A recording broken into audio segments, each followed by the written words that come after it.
Skep Fact: some interesting edits in the 60s. In the 60s, Marvel started reprinting some of their stories from the 40s and 50s, and one of the examples of this is in Fantasy Masterpieces, where they retell a story from Captain America's earliest issue. However, when this issue was first introduced, the Comics Code Authority was not a thing.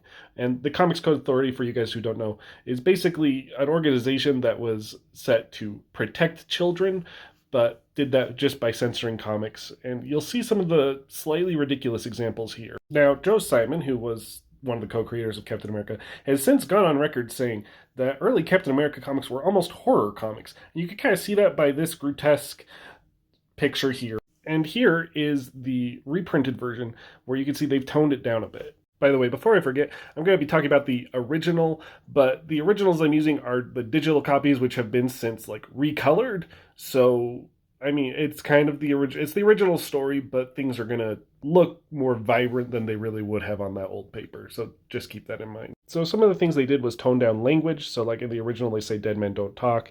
And then they also edited some of the images. Like in this one, you can see that he's clearly getting struck by a spear.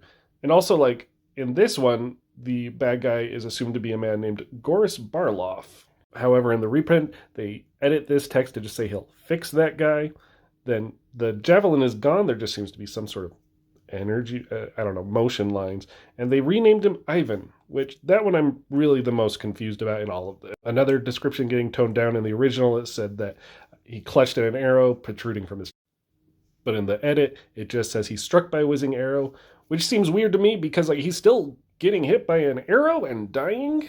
Something that happens actually a couple times is you can see he's getting strangled in this. And then also in this one, there's some strangling in the upper right. And it's hard to tell what's going on in that bottom right panel, but still clearly violent.